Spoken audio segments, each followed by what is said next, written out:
until the last one? No, you are just. Okay, so I'll repeat this section. Okay, so I was saying so we are looking at the different species now. So we'll start with Staphylococcus aureus. So I'll not focus on the 2 points because I'd mentioned that Staph aureus is a gram-positive cocci, so that doesn't change, just like the other Staphylococcus species. And how do you differentiate them? We talked of production of the catalase and coagulase enzyme. So the catalase enzyme enables you to differentiate. If you have a mixed infection, you'll be able to differentiate it from the Streptococcus species, while the coagulase now, production of the coagulase enzyme will enable you to differentiate it with the other Staphylococcus species, okay?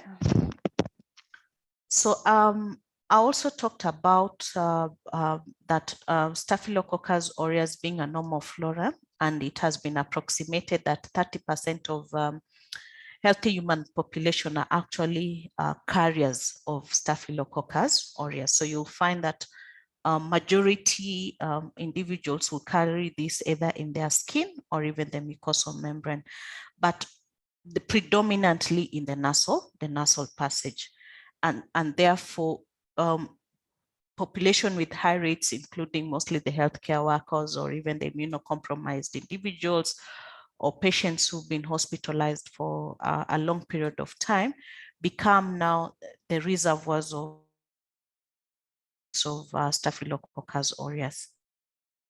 In that case, Staph aureus can be transmitted from one person to another, either through direct contact, especially if you're carrying the Staph aureus in your hands. And then, of course, you can transmit it to another individual, or even through fomites, doorknobs, bed rails.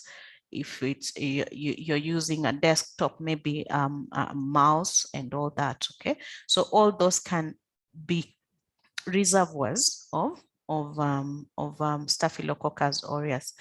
So usually when Staph aureus is transmitted from one person to another, of course, in the recipient, the Staph aureus will establish itself as a normal flora. But of course, with time, it might be introduced into a sterile site, either through trauma or an invasive procedure. So that's how now Staph aureus is transmitted from one individual transmitted either through a direct contact or even through fomites. And so that makes it really a very key pathogen in causing nosocomial infections. So let's look at some of the pathogenic or the virulence factors that are present within Staph aureus that are involved in the pathophysiology of various clinical conditions. So I'm sure when you are looking at the structure of the bacterial cell, you learned about the surface structures and also the inner structures, okay? And you're told that the surface structures are mostly used as adhesins. They help the bacteria to attach to the host pathogen, and they are the first site for host pathogen interaction. So the same case applies here. When you look at the structure of Staphylococcus aureus, there are those structures within, the surface structures that are used for binding to the host cell. Then we also have the secreted proteins, which the bacteria, of course, will secrete, that are involved in various tissue damage. So we'll start off. So when you look at the surface structure, we have various components. We have of course, the production, the presence of the coagulase, the protein A, elastin binding protein, the collagen binding protein, fibrinogen binding protein, and the clamping factor. So all these are adhesins. Okay, they allow that specific attachment of to the host. Okay, so they form the host pathogen interaction. And then when you look at the secreted proteins, now we have the different toxins. We have the alpha toxin, toxic shock syndrome toxin, and enterotoxin. So we look at all these toxins, okay? And they can be released during the different stages of the bacterial growth, either during exponential phase or even during the stationary phase. So even within the surface structure, we also have the presence of a capsule, but you have to realize that the capsule of staphylococcus, we call it a microcapsule, is not as big. It's not hyper. It's small, okay? But as much as it's small, it also plays a key role in terms of being, protecting the bacteria from the host defenses. Then within the peptidoglycan layer, we have various components like the teichoic acid, production of beta-lactamases. All these are key in the pathophysiology of the bacteria. So I'll discuss each and every of these virulence factors so that you understand how they use these virulence factors to cause various clinical manifestations. So I'll start with the surface structures. I've talked about the different, the protein A, elastin binding protein, the collagen binding protein, and the fibronectin binding protein. So all these now enable the bacteria to adhere to the host tissue. And the host tissue that they adhere to are things like the collagen. So the collagen binding protein will adhere to the host collagen. Okay. Same case with the fibronectin binding protein will adhere to the host fibronectin. Okay. So all these are the binding factors. So they just allow, or they attach the specific proteins within the host cell. We also have the protein A binding protein. This protein A binding protein is very crucial because it attaches to immunoglobulins. Remember, within our cells, we have production of antibodies, and these antibodies are made of immunoglobulins. And their role is usually to opsonize or to kill the antigen. Okay, so what staphylococcus does is that it expresses protein A, and this protein A binds to the FC portion of the immunoglobulin. Once it binds to that, it then inhibits or it prevents opsonization from taking place. So the bacteria will not be recognized or will not even be killed by the host antibodies. There's also production of teichoic acid. I'm sure you were taught about teichoic acid, which is present in gram-positive cell wall. So the role of teichoic acid mainly is to produce septic shock. Okay, so it is the component that causes septic shock among gram-positive bacteria, but also can be used as an adenosine. Okay. And then we have emolysins. So we have different types of emolysins. We have beta, alpha, and gamma. All these causes different cell lysis. Okay, they have different ways of causing cell lysis of the host cell. Okay, I talked about the capsule, which basically is an antiphagocytic agent.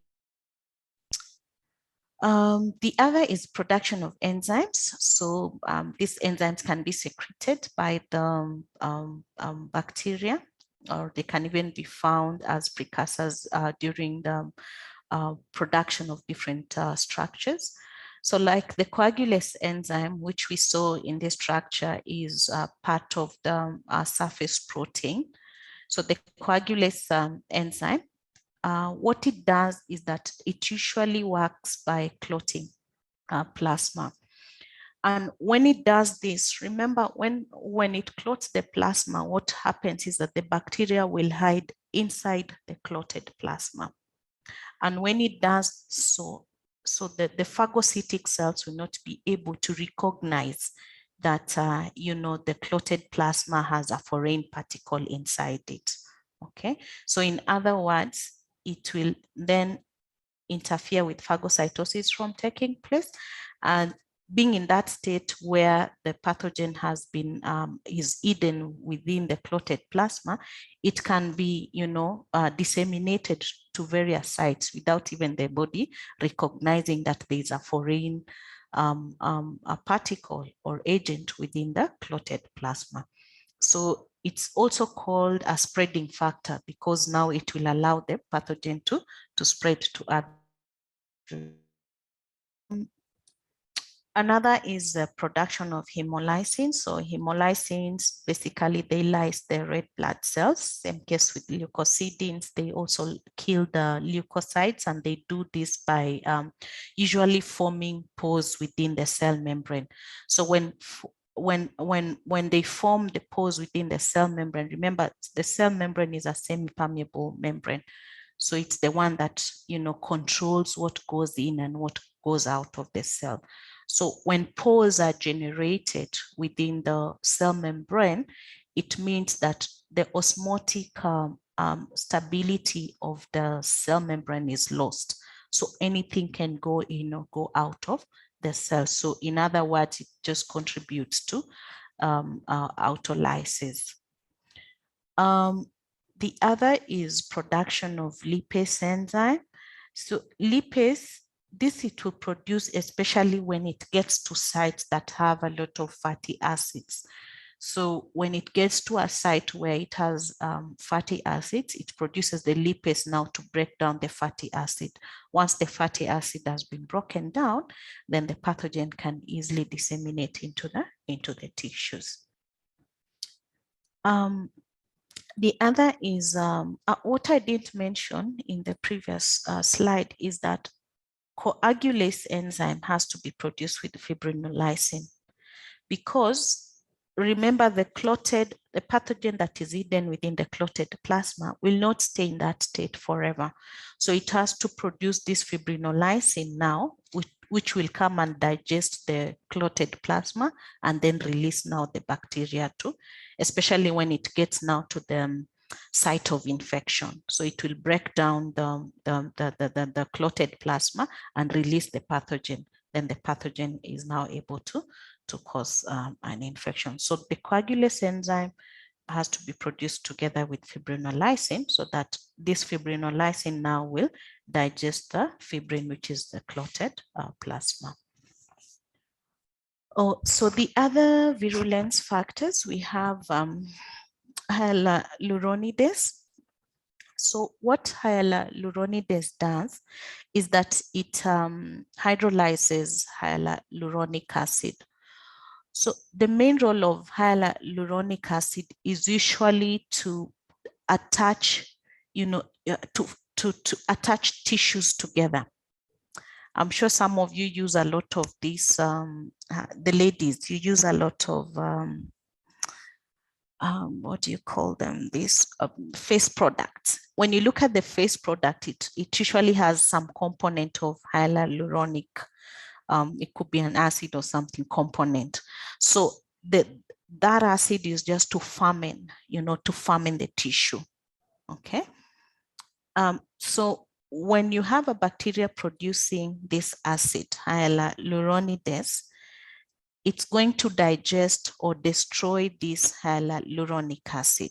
Okay. So when it does that, it basically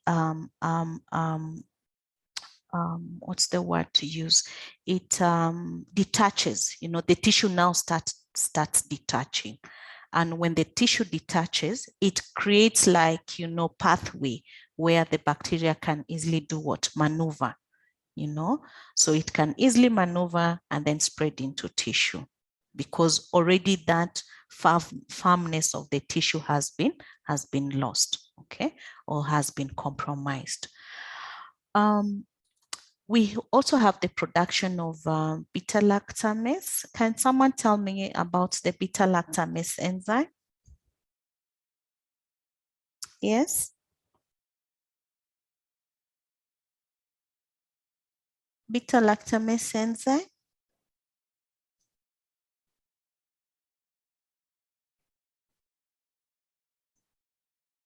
Didn't you cover an aspect on antibiotics? Hello?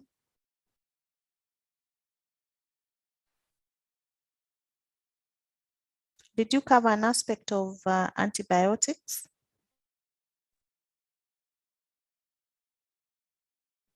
Am I talking to myself?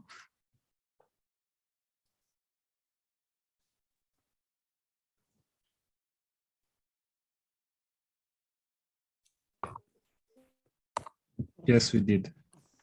So tell me about beta-lactamase enzyme. It destroys the beta-lactam ring in some antibiotics. Okay, so it destroys the beta-lactam ring in some antibiotics. Which antibiotics, to be particular? Penicillins. Penicillins, yes. Another group of antibiotics. Cephalosporins. Cephalosporins, another. Monobactams. Monobactams. Okay, good. Okay. So we have all those classes of, so what it does is that it breaks down the coagulase enzyme. Okay. So the beta-lactamase, the production of beta-lactamase enzyme basically just renders the beta-lactam antibiotics ineffective. Okay, but how has this been prevented? How has the production of beta-lactamase been prevented?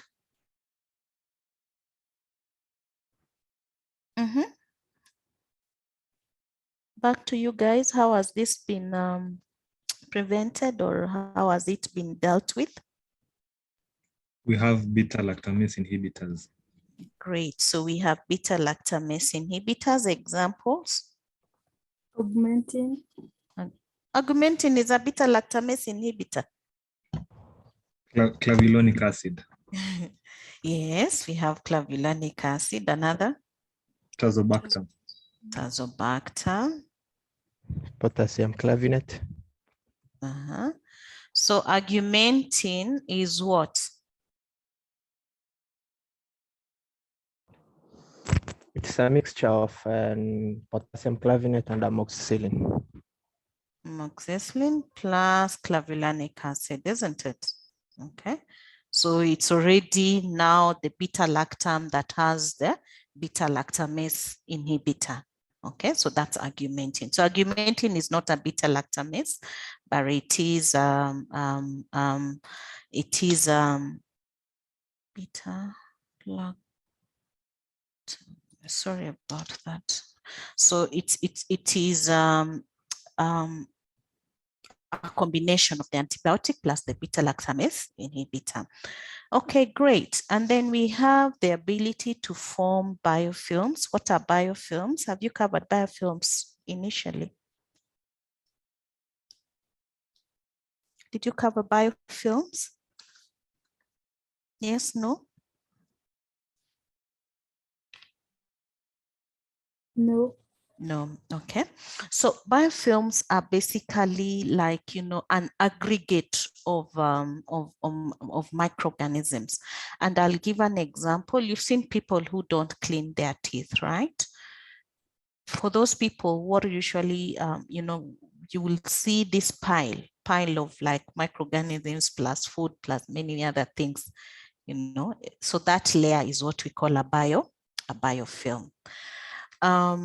Another example is sometimes in your, at home, your sinks, when you don't clean it properly, there's usually a pile that forms like a greenish layer.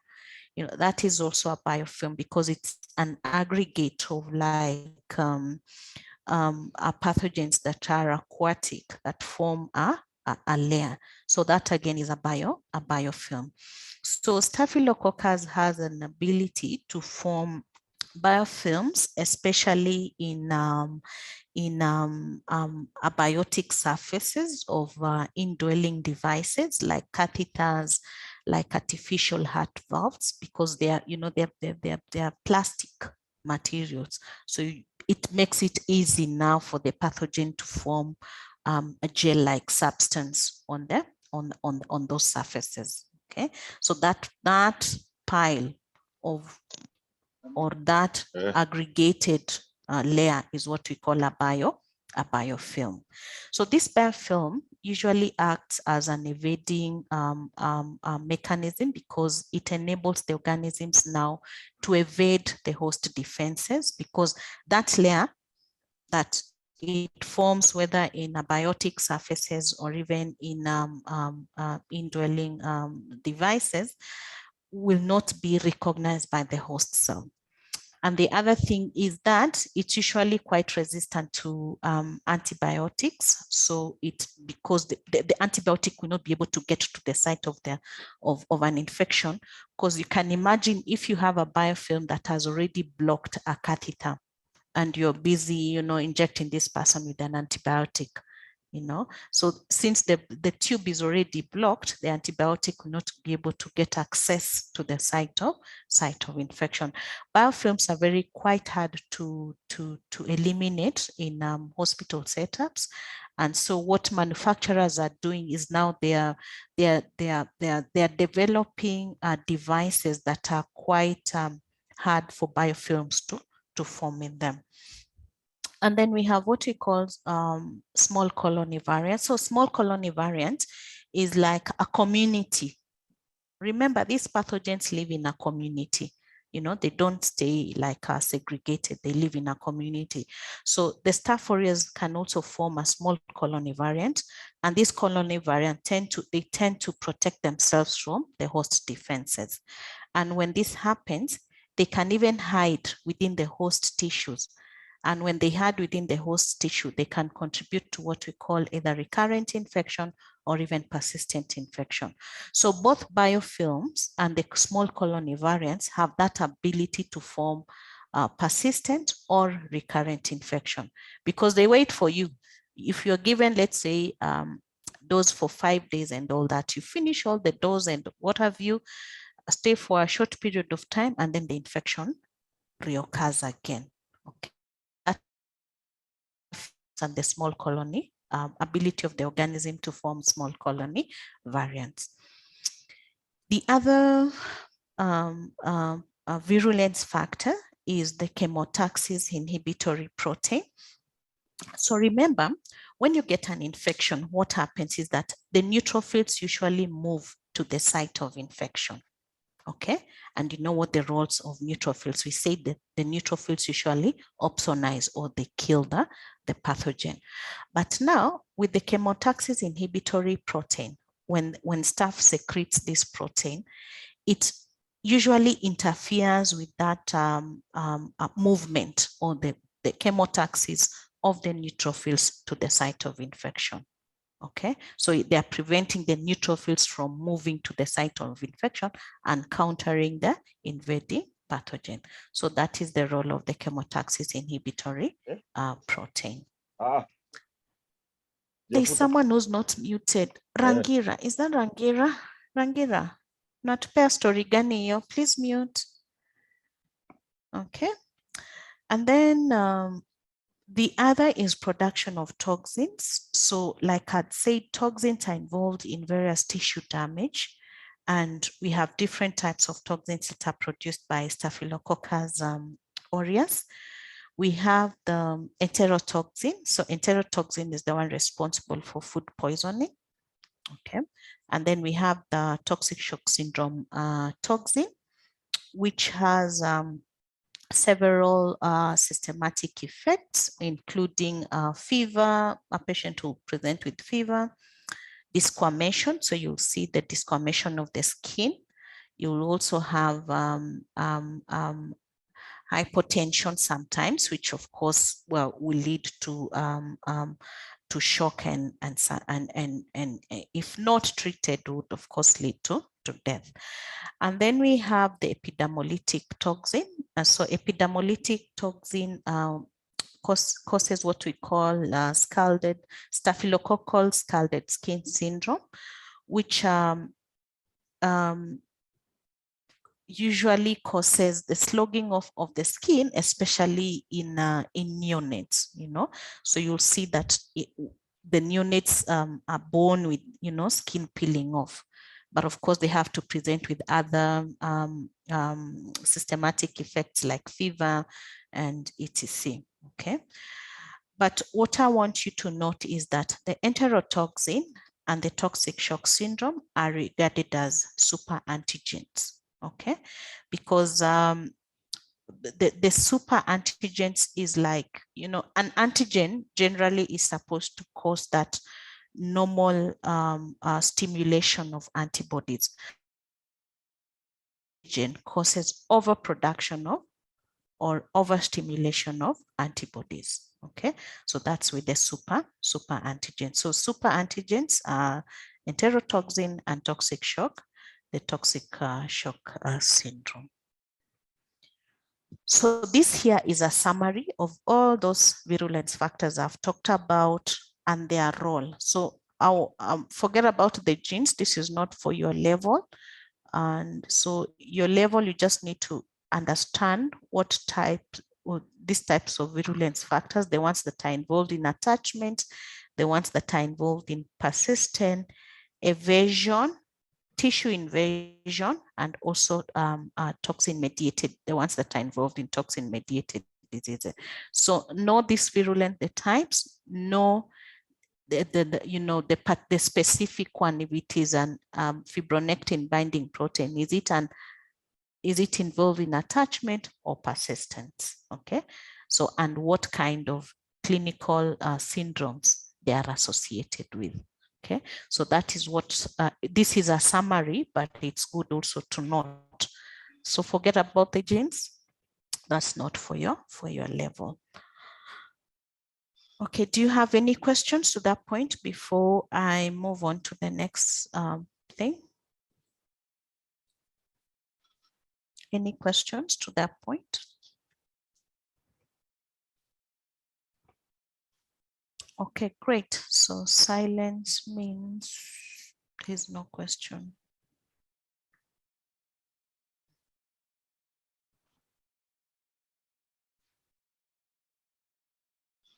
Yeah, so I'll just go back to the chat box. So someone was asking what is the SSS. So that is staphylococcus scarlet skin syndrome. Thank you, Elijah, for confirming that.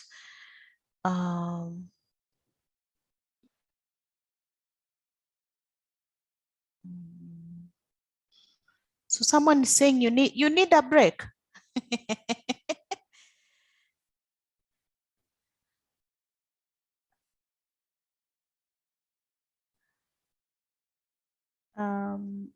Do you need a break?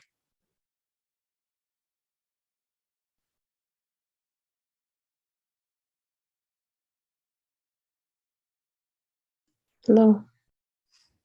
No, we okay. You're okay, Abdi. We're good. Abdi is asking for a break. It's a Monday. Yeah, it's too early for a break. Thank you. So Abdi Jipange, please. Okay, so let's move on and look at the clinical features of Staphylococcus aureus. What are some of the infections that are caused by Staph aureus? Okay.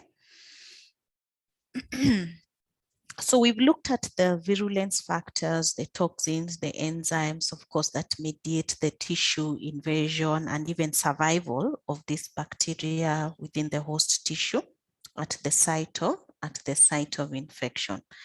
I've even elaborated how these virulence factors are involved in causing this infection. So let's look at now some of these infections. So Staph aureus generally causes localized tissue infections, which are mostly pyogenic. So pyogenic means pus producing, okay?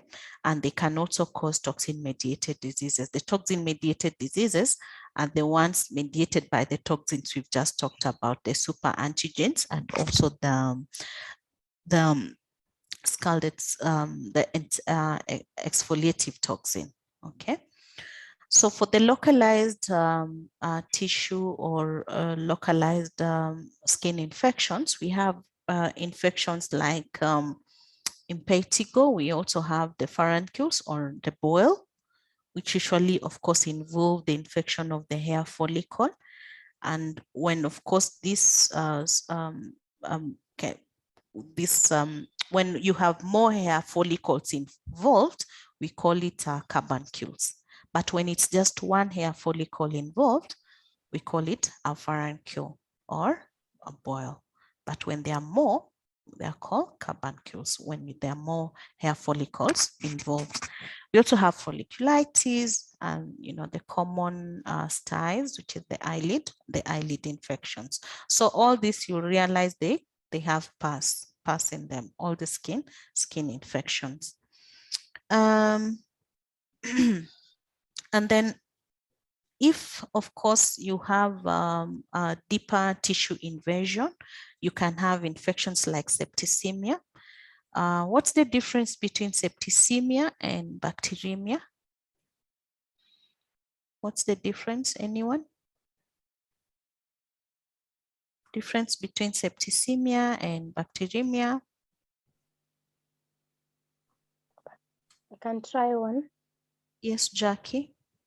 Bacteremia is when there is a bacteria in blood.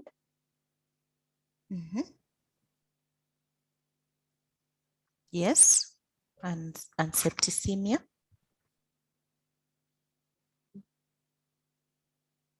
I can try. I can try that. Okay. Otieno, is that Otieno?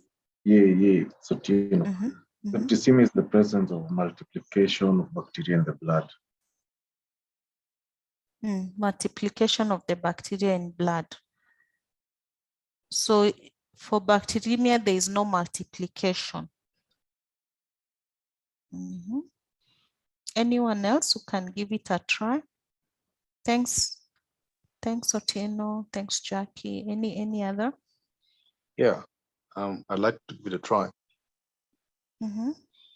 Yes, my name is Safko. Usually blood is considered to be sterile in the sense that you're not supposed to grow any organisms in it, even if you'd culture it.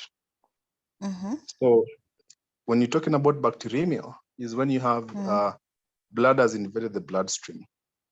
However, if this blood, if the bacteria in the bloodstream multiplies to the effect of causing blood poisoning, which would be evidenced by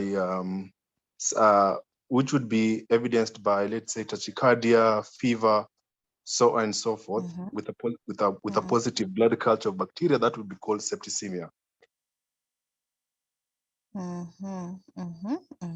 Okay. Yeah. Yeah. So usually, when you're having septicemia, you'd also have would be referred to as systemic signs of disease involvement, of bacterial involvement. So that would be fever, that would Bacterial be involvement. yes, of bacterial involvement. Then that would be termed to a sepsis. Sepsis. So, septicemia. Okay, good trial. Thank you, guys. So you're right. So bacteremia is basically the presence of bacteria in blood, and septicemia is when there's that multiplication. But remember, when there's multiplication, there are many other things involved. Okay, of course, there are like Tony says, you would have immunological reactions, you'll have toxin production, because remember, it's multiplying, so it's secreting a lot of products, and also you'll have that the host also trying to fight all this.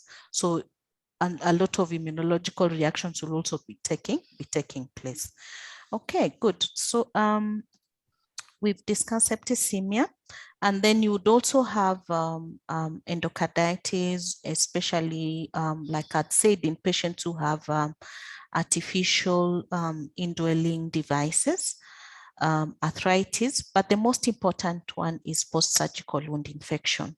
Okay, how is it managed? You know, remember we said that staphylococcus is a normal flora, either of the nasal passage or the skin or the mucosal membrane.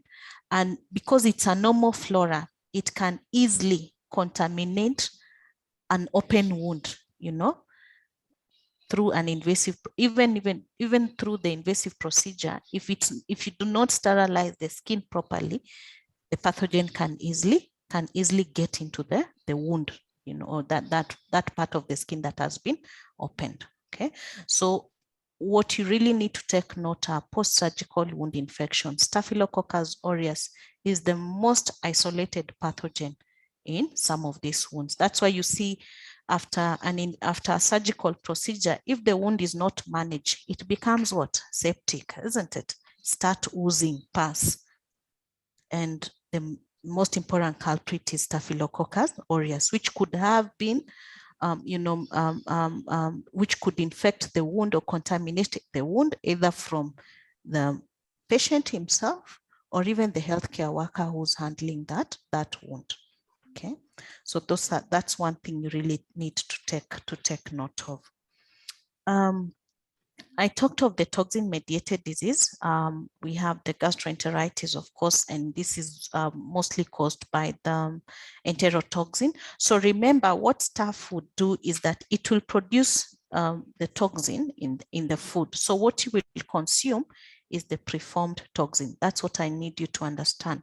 You're not ingesting the bacteria, you're ingesting the preformed toxin that has been produced or secreted by the bacteria in that food. Okay, so that's what you'll consume, and that's what will end up causing gastroenteritis. I know some of you like going to the stage there and asking for, what do you call that egg? And then you split it into two, and then you put kachumbari. You have a name for it. Some of you like that, huh? So that kachumbari, one day I want you to stand there at the stage and see how it's prepared. So it's one culprit that is responsible for causing gastroenteritis, because remember, it's not food that is cooked. It's basically raw nyanya, kitungu, dania, all those things. So it's raw food, and they're main culprits of carrying or causing staphylococcal gastroenteritis. So one thing with this is that it's very mild, and usually just lasts for 24 to 48 hours, and then it resolves. Okay, so it's not something that you really need to put a patient on antibiotics. Just let it resolve on its own. And the blood, the stool itself is usually non-bloody. Okay, it's just watery diarrhea. So the best remedy for this would be to rehydrate the patient.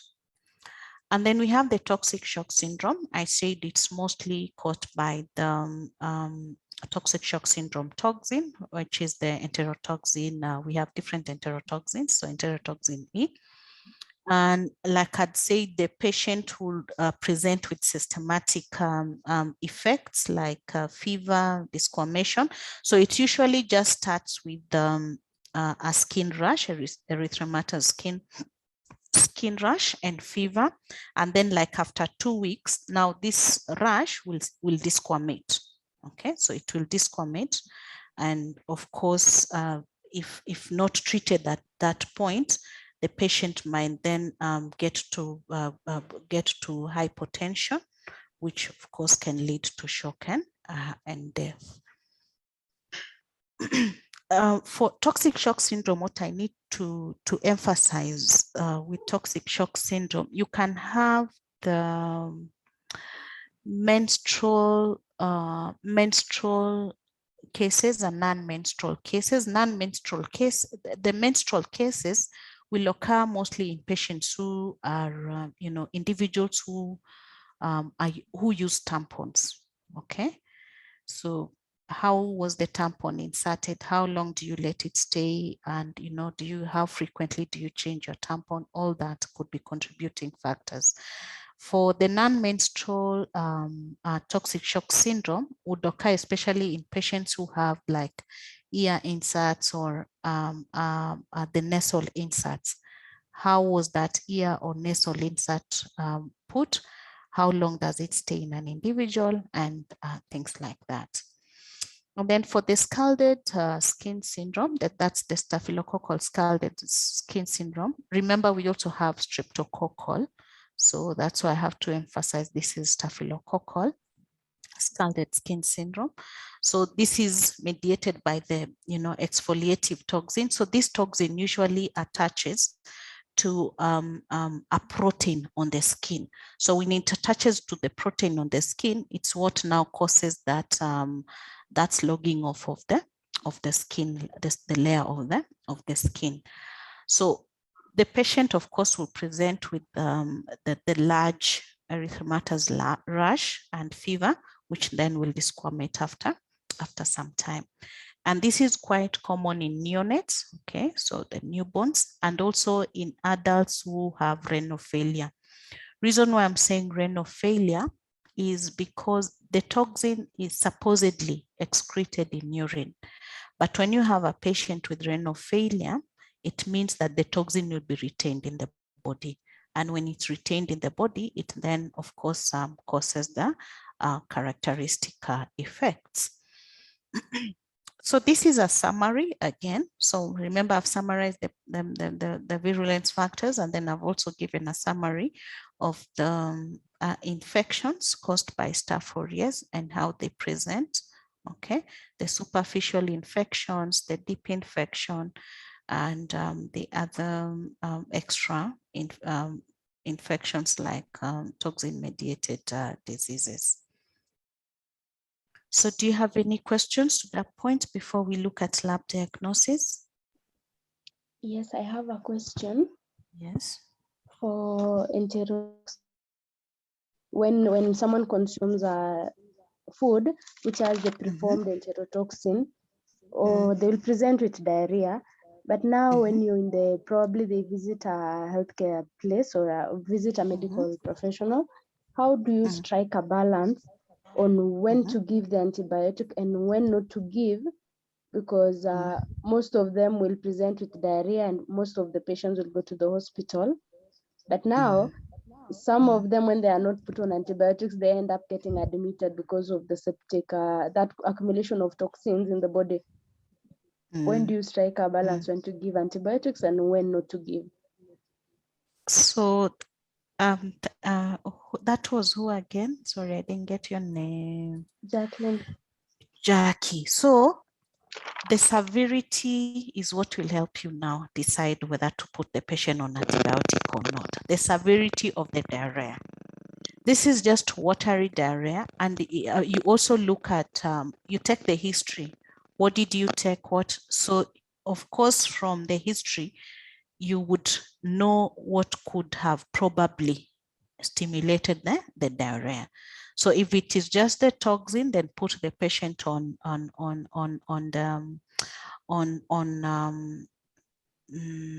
ORS. You give them, you rehydrate them, and you really don't have to put, because you see, antibiotics on the other hand will also go and do what? Interfere with the reestablishment of the normal flora. Okay, so you rather give ORS and give probiotics so that the normal flora can do what? Can reestablish themselves, than putting the patient on antibiotic. Okay, so the antibiotic could be a case where the diarrhea is very severe. That's when now you can resort to giving additional, apart from just doing ORS and doing probiotics, you give what? You give apart from giving ORS and rehydrating the patient, you give the antibiotic. Is that clear, Jackie? Yes, it is.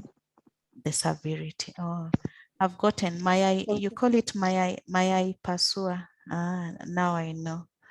Ati watu wa vibandaski. Vibandaski. Tunaji-expose. Yes, mnaji-expose. So someone is saying, may you repeat the menstrual and non-menstrual cases? So for them, I said the toxic shock syndrome. So the first cases, I will just go back. The first case of toxic shock syndrome was actually discovered in patients who were using a certain brand of tampons. Okay, a certain brand of tampons. So that's when they realized these three, when they took a history of the three of the patients, realized they were using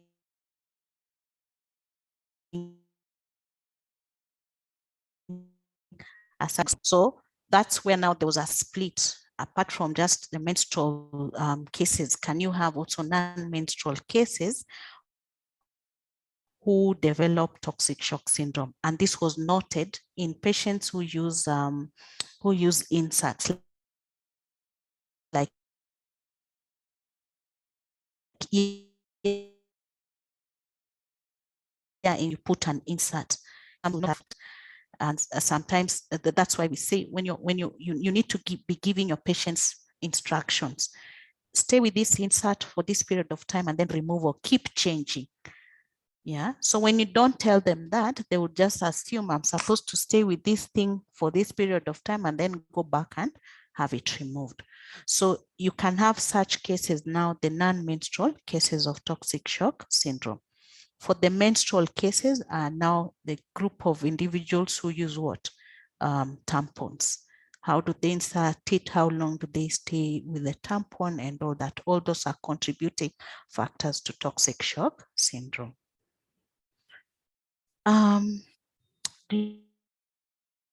Toxins. So I said, I'll go back to that slide of gastroenteritis. So I said the toxic shock syndrome is where you have the bacteria now producing the toxin. So let's say your kachumbari ile ya stage hapo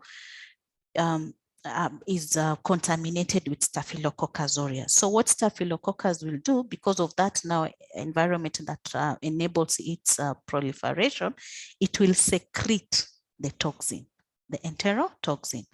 So what you will consume in your mayai pasua is what? The toxin that has been produced by the bacteria. Now what I'm calling the preformed toxin. Can staying with the pad? No, because you know pad is not invasive. It's unlike a tampon is invasive. Okay, so, and of course you can stay with the pad for long. It's very, yeah, I don't even want to continue with that discussion. But you know, when you use a tampon is usually very comfortable and you can stay with it for too long and even forget you even had a tampon. With the pad, it's so you cannot, you know, you'll always have to keep changing. So pads have not been associated with toxic shock syndrome, unlike the tampons. So I think we can go on now. So let's move on now to lab diagnosis. So how do you make a lab diagnosis of Staphylococcus aureus? So remember, apart from just doing you know, taking a history of your patient to know what exactly they have, you know, the kind of infection they have, whether it's a boil, whether it's a post-surgical wound infection, and, you know, the history taking.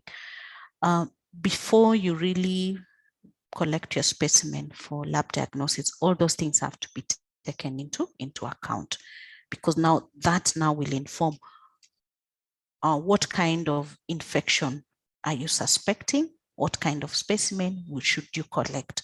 You can't say that you know, this patient has a boil and then you go collecting diarrhea. Okay, so the history of the patient will always inform on what kind of specimen to collect and how the patient is presenting. So for this case, the specimens will range. You can get a pus swab from the infected wound. You can get, you know, the post-surgical wound. You can get also a pus swab from the boil. You know, some boils you can also aspirate them. You know, you can aspirate a boil. You can also just get a pus swab from it if it's already, if it has popped out. You can get a pus swab. Can collect sputum for, of course, cases of respiratory associated infections, blood, case of septicemia, and for carriers, because sometimes you also need to like you just do a random check. What kind do the healthcare persons in these facilities, are they like carriers? Or these hospitalized individuals, are they carriers of staphylococcus aureus? Then you can just get a nasal swab from them. So after you've collected your specimen, the other test that you need, the first test that you need to perform would be the gram stain. The reason why you do this gram stain is that you want to really, because remember, it's not only Staph aureus that can cause post-surgical wound infection. You can have a post-surgical wound infection caused by many other organisms. So your interest would be to know whether you're dealing with a monoinfection or a polymicrobial infection. Okay, so that then will prompt you to perform a gram stain. This will also guide you on what kind of culture media to use for the next step, which is culture. So next step is culture. So remember, we talked of Staph aureus because you're collecting blood, you're collecting swabs, and what have you. So the best culture media would be blood agar and mannitol salt agar. Mannitol salt agar is more of a selective, at the same time differential. Selective because you remember we said Staph aureus ferments mannitol. Okay, so this will of course enable you to differentiate it from the other staph or non-staph species.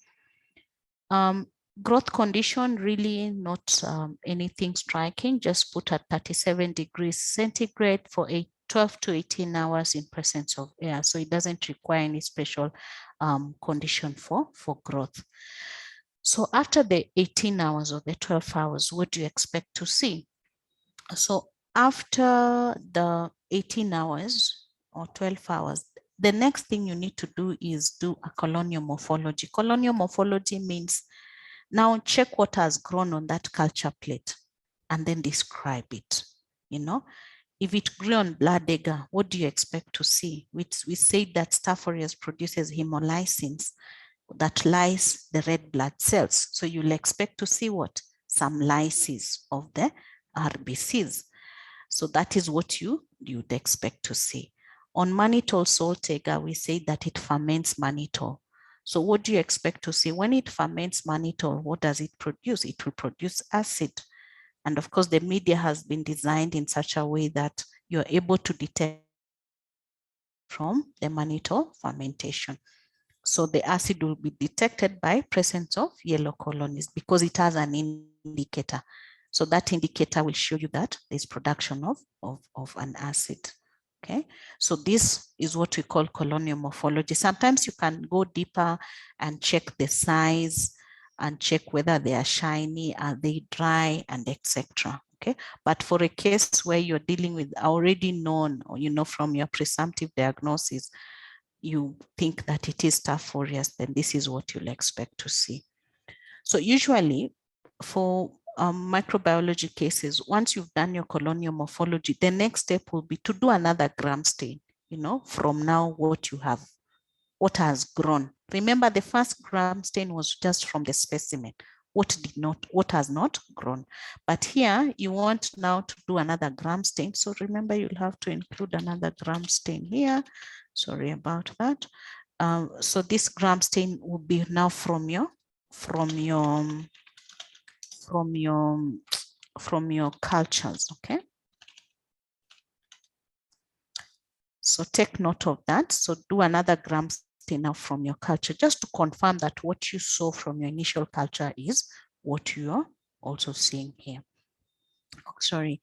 And then Now to confirm whether it is Staph aureus, whether it is Staph epidermidis, Staph or is it a streptococcus or any other thing, then you have to do what? A biochemical test. So this will act like your confirmatory tests, okay? So remember we said to rule out streptococcus, you do what? A catalase test. So if it is positive, just know you're dealing with a staphylococcus species. But then to rule out other staphylococcus species, you perform a coagulase test. So if your coagulase test turns out positive, then you know very well you're dealing with a staphylococcus aureus. One thing I need to mention is that most of these methods have now been automated. You really don't have to do the traditional way of, doing this and then that. After your culture, you just put it in a machine, the automated machine, and the automated machine will just tell you you have a Staphylococcus aureus or you have a Staphylococcus epidermidis, okay? But long time ago, we used to do these things on the bench, and it's also good to know the basics where by the time a machine tells you this is Staphylococcus aureus, what did it base it on, okay? And these are some of the things that on that diagnosis. So this is an example. These are two images. The image on the left is a mannitol salt agar, and you can see the yellow colonies and then the red colonies. So mannitol salt agar is usually that pinkish or reddish, but when the mannitol is fermented, you will see the yellow colonies because of the indicator that is present. The image on the right is blood agar, and you can see we say that if it lyses the red blood cells, you will see lysis or hemolysis, sorry. So you can see where the colonies have grown, there is clearing around the media, but where there is no growth, where there is no colonies, the media is red, okay, indicating that there is no lysis.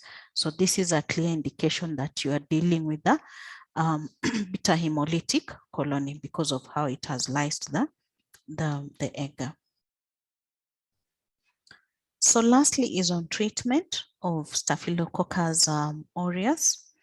So what I need to mention is that treatment of Staphylococcus aureus has been quite challenging, and this is because of emergence of antibiotic resistant strains. I talked of production of beta-lactamase, and we say that the beta-lactamase enzyme hydrolyzes the beta-lactam ring, and so it renders majority of the beta-lactams resistant, to beta. It renders Staphylococcus aureus resistant to most beta-lactam antibiotics. Okay, so the main treatment option has been methicillin, but again, methicillin has been, some strains are also resistant to methicillin. And of course, this is because of production of some genes that code for penicillin, they code for, what is it called? Penicillin binding protein. Okay, so in other words, they just reduce the affinity of methicillin. So in this case, you'll have to treat this strain with a vancomycin. But remember, vancomycin is a glycopeptide.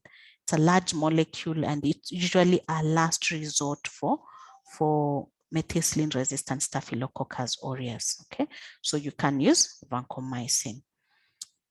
But we also have vancomycin-resistant Staphylococcus aureus, and even those that are in.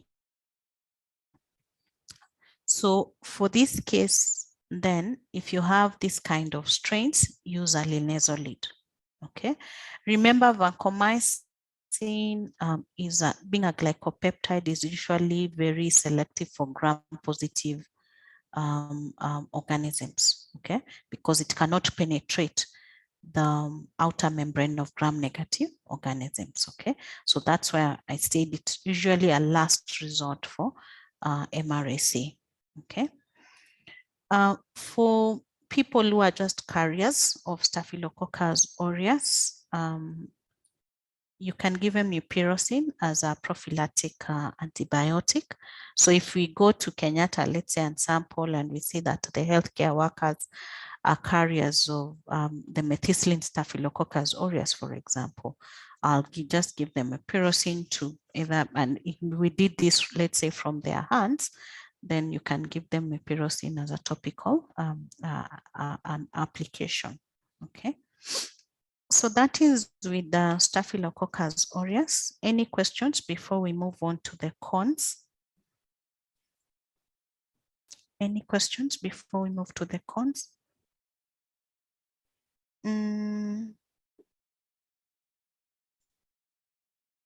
So I'll go back to the questions. Can staying with us. So to get toxic shock syndrome, does it mean that you already have Staph aureus as a part of the commensal in the body? Yes and no, because you can either acquire it or you can just have it as part of you, but then moving it from a site that is not what it's not his normal habitat. Because remember, when you're dealing with pathogenicity and infection, you're told that for opportunistic infections, they'll occur, of course, when a normal flora moves to a site that is not its normal habitat. Okay, like for example, if the normal flora of the skin is Staphylococcus epidermidis, but then through, like pricking, it gets, or trauma or an invasive procedure, it gets, it moves from the skin to the blood. The blood is not its normal habitat. Then because it's not its normal habitat, then it has that ability now to, now it produces these virulence factors as a way of protecting themselves. And then the end result will be causing an infection. Okay, so yes and no to that. It could be because it's just a normal flora, or you would have, it could have come from an outside environment, an external environment. So Bazu has replied to Jaber, yes. What's the difference between TSSs and septic shock? I think I explained what toxic shock syndrome is and septic shock is. We talked about septic shock when we were discussing teichoic, the role of teichoic acid, okay? Vancomycin is for gram-negative or vancomycin is usually for gram-positive organisms, okay? Because it cannot get through the outer membrane. It's a very large molecule, so it cannot penetrate the outer membrane of gram-negative. So it's strictly for gram-positive organism. What is an ovobiosyn test? We will get into that, Lorraine. Could you kindly repeat on what's this? Angela, please confirm what NANC is. I don't know what that is. Did I mention something on NANC?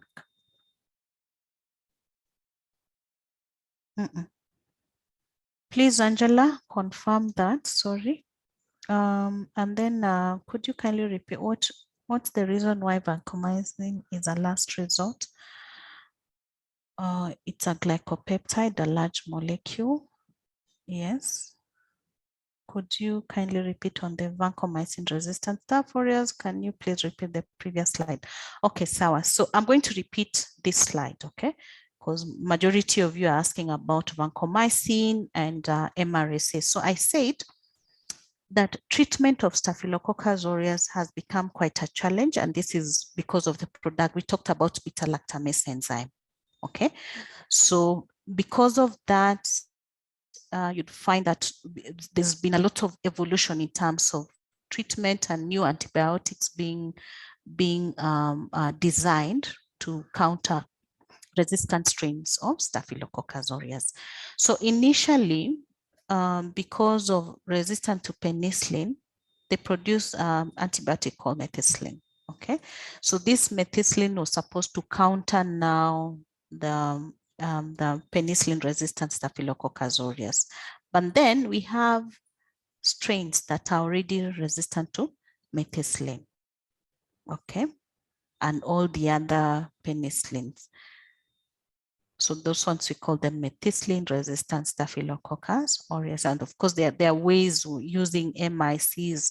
There's a way we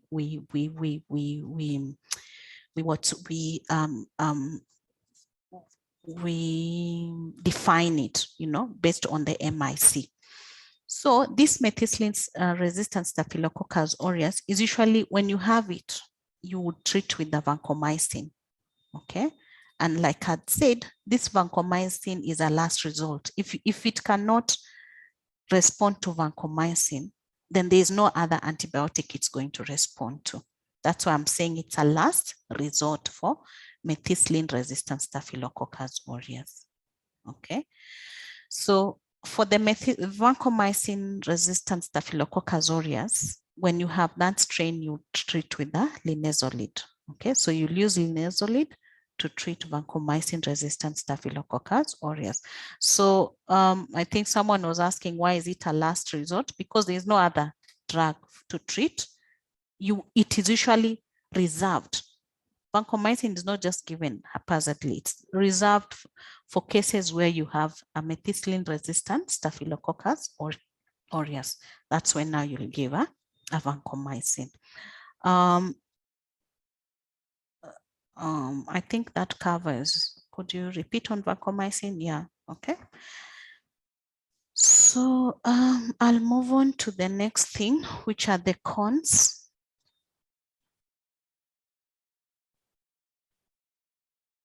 So cons, like I'd said, cons, we have the staph epidermidis and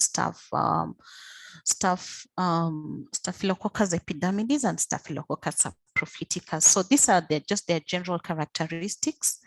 The first one is just similar to Staph aureus, but with these ones, they're non-hemolytic. They don't produce hemolysin, so you not expect any lysis of the red blood cells. So when you culture it on blood agar, you would not see any kind of hemolysis.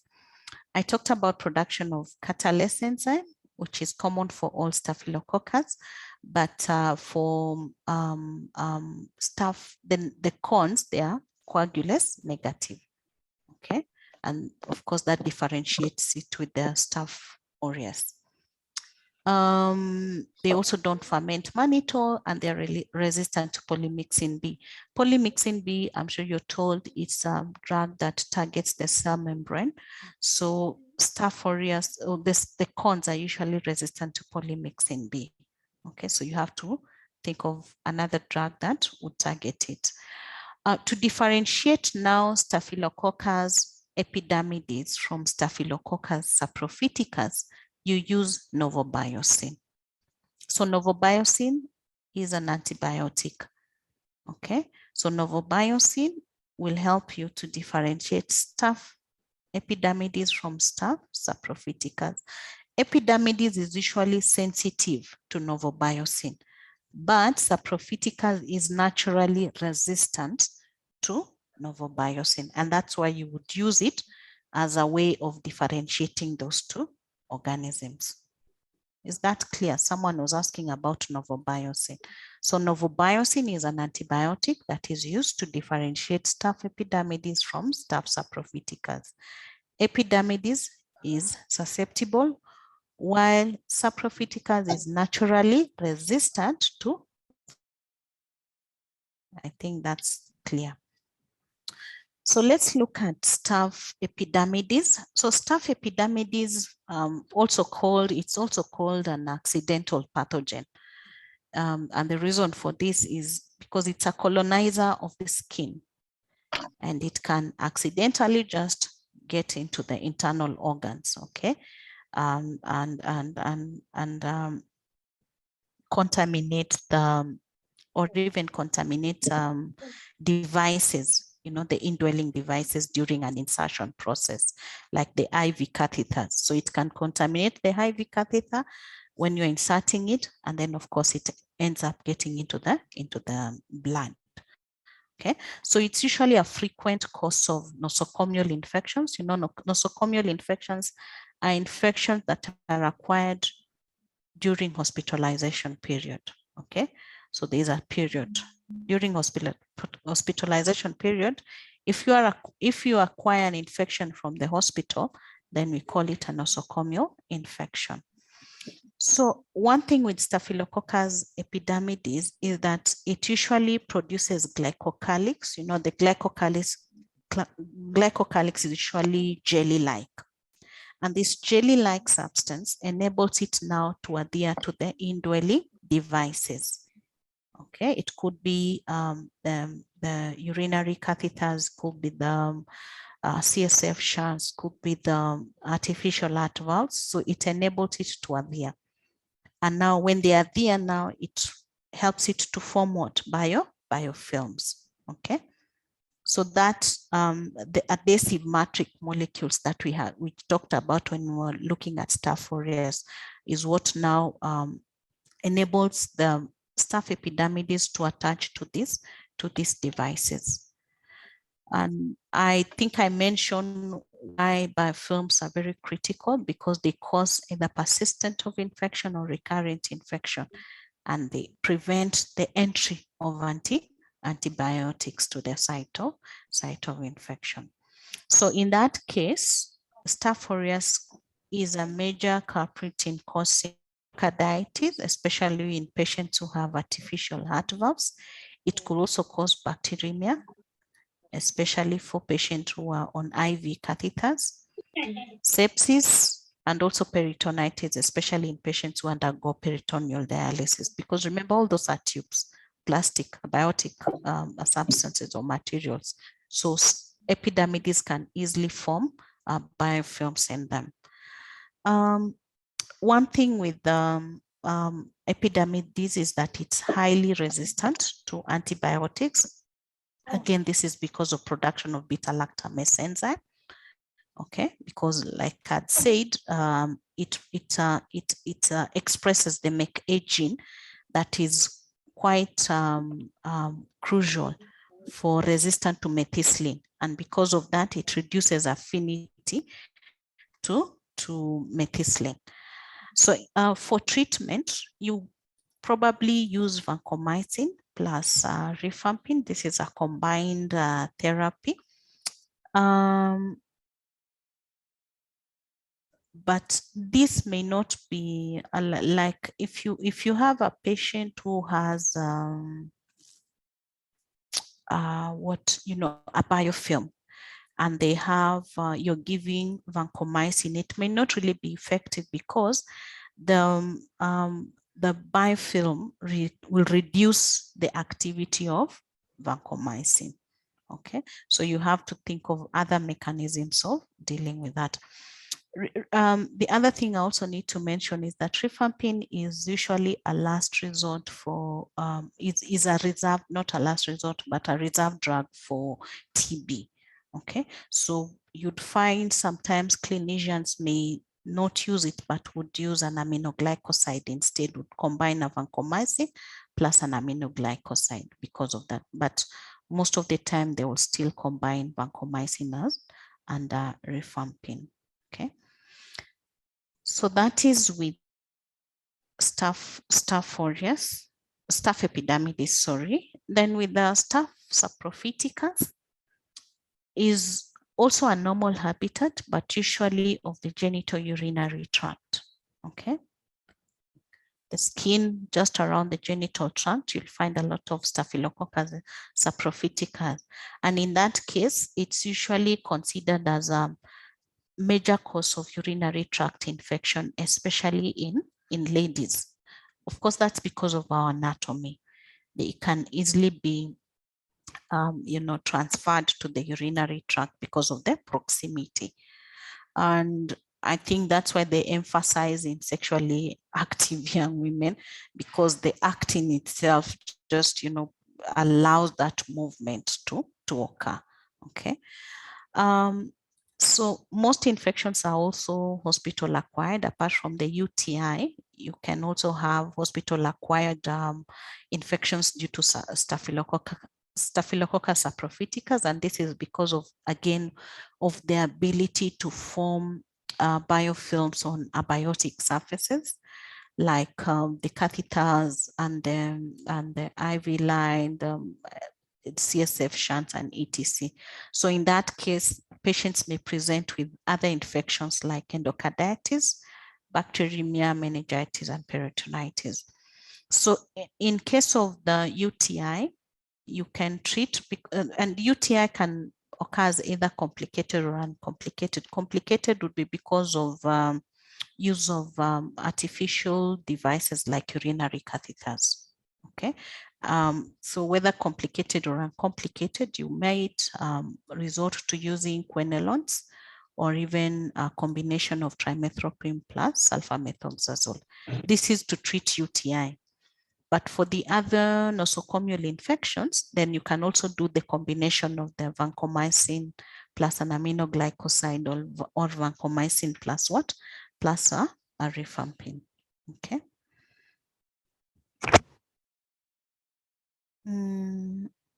So that is with the saprophyticus. Then lastly is micrococcus. So micrococcus, again, I'd said it's a gram-positive cocci, but mostly for the staphylococcus, I say they mostly occur in, in a cocci, or not in a cocci, in a cluster.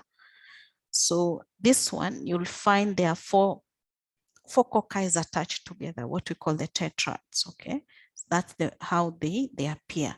So you can see in a slide, you find 4 cocci attached together, then that will just tell you you're dealing with a micrococcus. They're also normal inhabitants of the skin flora, and even the mucosa, and also the oropharynx. But they are usually regarded as transient because they move from one place to another. They are not like resident flora that, they just reside in one part. They move from different parts of the skin or the mucous membrane or even the pharynx, So, and can be associated with different infections, especially in immunocompromised host, and also patients who are, specifically, let's just immunocompromised, because even HIV patients are immunocompromised. Those who have cancer patients are also immunocompromised. So those are the ones that will have a lot of infections due to micrococcus.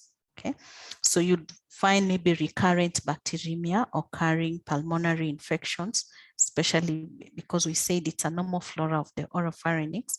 Then of course it can descend down the lower respiratory tract and cause pulmonary associated infections, endocarditis, meningitis, and etc.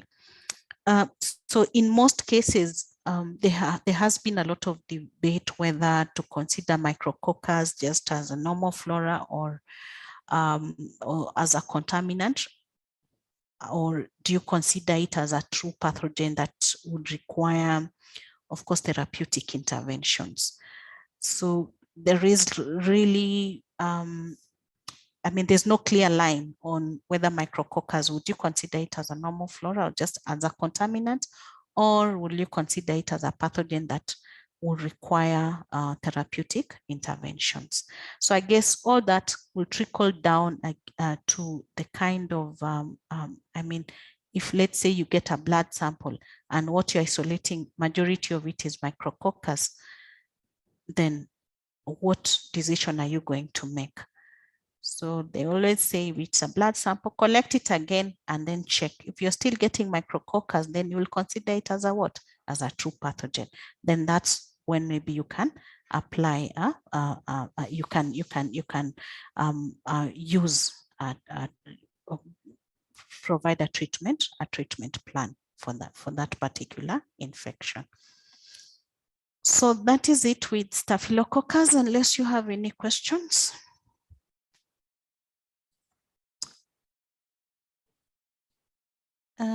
So I'll go back. Okay. Does having the catalase enzyme contribute to virulence as well? Is Saprophyticus the only bacteria that causes UTI? So Saprophyticus is not the only bacteria that causes UTI. UTI can be, even Staph aureus can cause UTI, especially if you have a patient with a catheter, you know, they can still get UTI. Even epidermidis can still cause UTI for patients who have urinary catheters. So it's not the only one. E. coli can still cause UTI, Proteus can cause it. So there are many other bacteria that can cause UTI. So does having the catalase sensor? Yes, also catalase may contribute to pathophysiology of the bacteria. What antimicrobials can be used in case of micrococcal infection? So for micrococcal infection, there are many treatment options, like you can use the beta lactams, you can use aminoglycosides, glycopeptides, linezolid. So it also depends with the kind of infection you're dealing with. So for, let's say you have an infection as a result of prosthetic material, then you can still do a combination therapy the way we were doing with vancomycin plus rifampin. So you can also consider that. So for micrococcus, you really need to think through, could this be due to a prosthetic material? If so, then combination therapy would work best. Okay. Since coagulase and mannitol differentiates from are they used interchangeably or their specific? Okay, I don't get it. Since coagulase and mannitol differentiates aureus from the others, are they used interchangeably or they are specific uses for each? Okay, they can be used interchangeably because you can get to a facility where they don't use mannitol salt agar, you know, they just use blood agar. So if they're just using blood agar, then your confirmatory test would be based on coagulase. But if you're in a facility where they have both mannitol, they have both coagulase, they can still do coagulase, then it actually depends on the facility. So facilities will develop what we call an algorithm that just guides them in terms of identification. So some would say you use blood agar, you use mannitol, and then do a coagulase. Some would say you just grow on blood agar. After that, of course, you do a gram stain and coagulase. Okay, so it depends with the facility, but you can just use the most important one is coagulase. That's all you need. Mannitol is not really a must. Okay, mannitol is not a must. If you have blood agar and then you just do the catalase and coagulase, that's enough for your ID.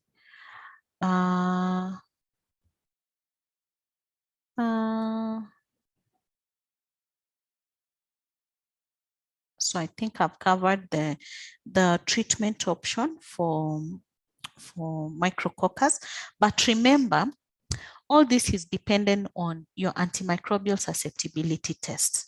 I can say use aminoglycosides, I can say use a glycopeptide, but when you run your AST for that particular micrococcus, it is resistant to almost all of them and may be susceptible to a clindamycin or linezolid. So all that will be dependent on your AST profile. So run your AST profile and then check what is it that you have.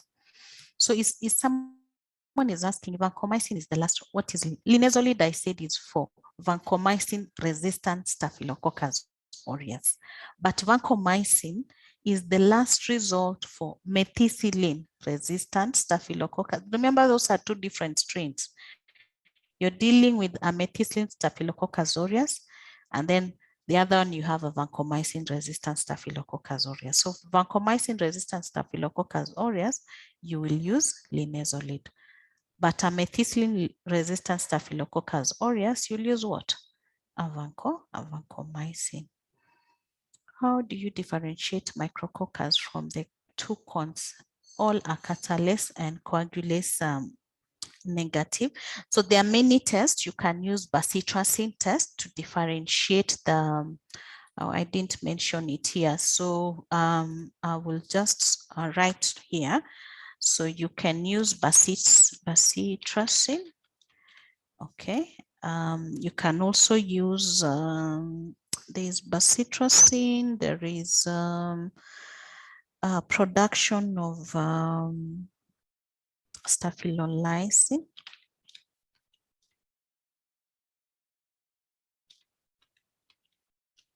And lastly, I think is usually lysozyme. Okay, so all these can be used to differentiate micrococcus from the cones. Okay, so bacitracin is an antibiotic. So is this the right spelling? Yeah, staphylolysin and also the lysozyme, production of lysozyme. So all these are, you know, of course, staphylolysin would be positive for all the cones. Bacitracin, on the other hand, susceptible to the cones, but resistant to micrococcus, and then production of lysozyme. Okay.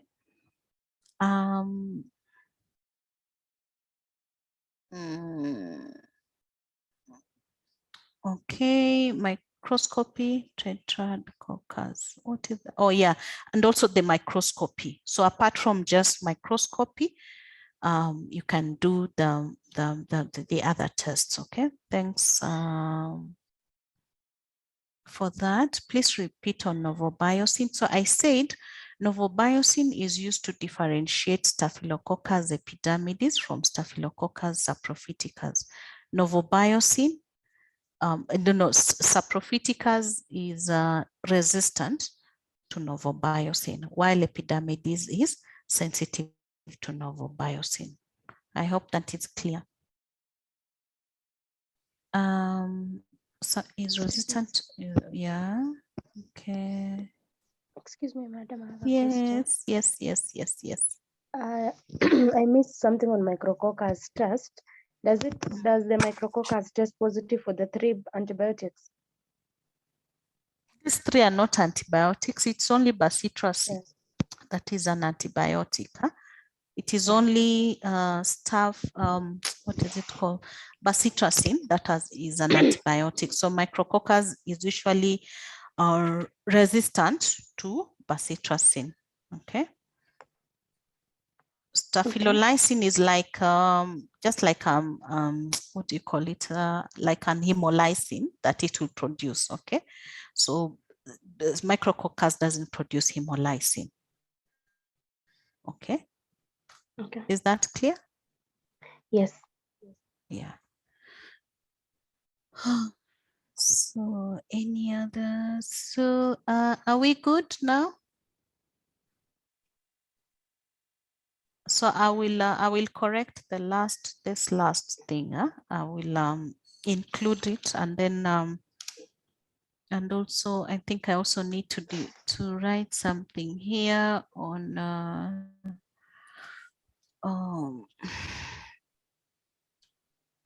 so that it is clear.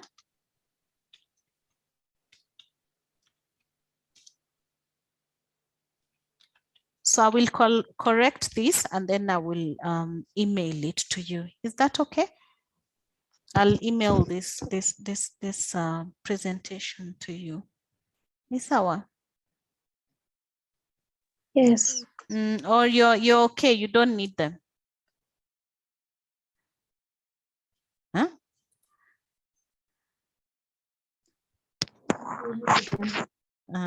You need them, madam. Really? But I'm sure some of you are busy taking screenshots and snipping, snip.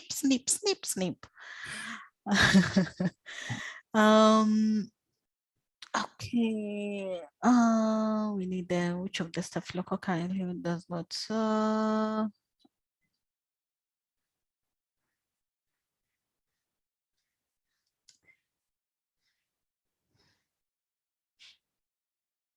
Okay, so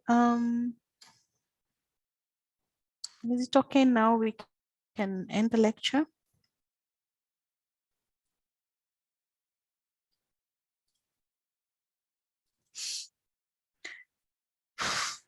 I hope the lecture was clear.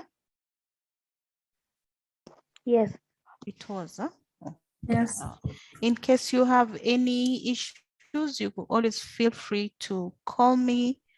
The class rep can share my number, but not in the wee hours of the night. Huh? You can always call, send a text, and I prefer email. Email is a more official way of communicating. Okay, so you can always send an email and I will respond. Sawa?